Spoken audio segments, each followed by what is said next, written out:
Notre feuilleton maintenant, et cette semaine, on va vous faire découvrir les plus beaux marchés du monde, mais aussi les plus pittoresques ou les plus originaux, du Sénégal à Londres, en passant par Hambourg et Istanbul.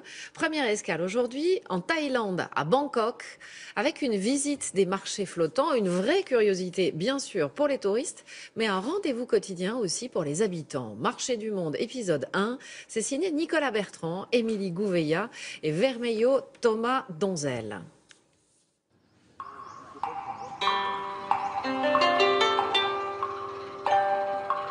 Bien avant l'arrivée des premiers acheteurs, avant même l'installation du célèbre marché flottant. Il entame sa tournée, comme tous les jours, toute l'année.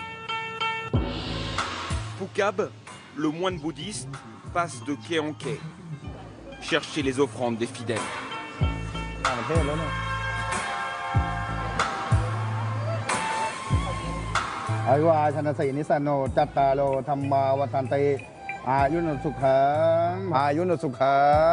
Quelques mots dans une langue ancienne, une bénédiction.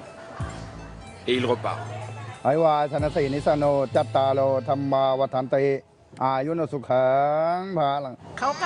Je donne de la nourriture aux moines pour qu'ils puissent manger au temple. Et ensuite, je fais une prière pour mes proches qui sont déjà dans l'autre monde. Entre les marchands qui s'installent, le moine accomplit son devoir. Collecter des vivres qui seront distribués au temple. Et rapidement, sa barque est bien remplie. Je suis très heureux de faire ça tous les jours, ça me plaît. C'est ma mission, bénir les gens pour que eux aussi, à leur tour, puissent se sentir bien. Cette tradition permet au bouddhisme de se transmettre de génération en génération. À cette heure matinale, seuls les locaux viennent s'approvisionner dans ces échoppes flottantes. Des fruits, des légumes principalement, comme ils le font depuis des dizaines d'années. Bangkok et sa région ont été bâtis sur une terre découpée par un réseau de canaux. Ils lui ont donné son surnom, la Venise de l'Orient. Aujourd'hui, beaucoup de ces canaux ont été bouchés. Mais les marchés flottants subsistent. Toutefois, ils ont changé de visage. Et en milieu de matinée, chaque jour, ils deviennent une attraction touristique. Une autoroute de petits bateaux et de visiteurs du monde entier. Des zones leur sont dédiées. Ici, les marchandises, ce sont des souvenirs pour vacanciers.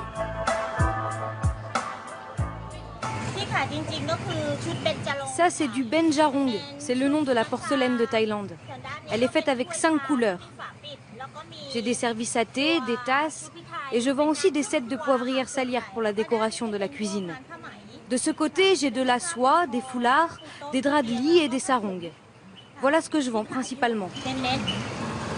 Ces deux jeunes femmes, allemandes et australiennes, ont découvert ce marché via leur guide de voyage.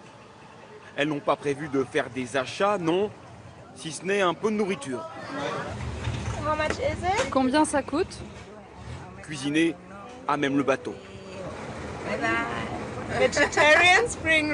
Ce sont des rouleaux de printemps végétariens. J'espère qu'ils sont bons. Ce n'était pas cher, seulement 1,30 €. Elles sont venues ici chercher le dépaysement. C'est intéressant et drôle. Si c'était à refaire, je reviendrai voir ces marchés de Bangkok. Tout autour de la capitale thaïlandaise, une dizaine de marchés comme celui-là se tiennent tous les jours. Chacun avec une spécificité, différents produits, différents horaires. Dans ce bateau, ce sont des Français. Ils arrivent de Pau et sont visiblement contents d'être là. Un guide les emmène visiter le marché d'Ampawa, un marché qui se déroule à la tombée de la nuit.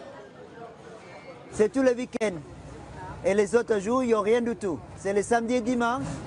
Ampawa, c'est des stations. Tous les gens de Bangkok, ils viennent là.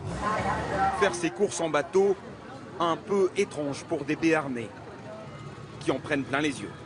D'arriver en bateau, c'est quand même impressionnant. On a l'impression de vivre un petit moment avec les gens locaux, quoi.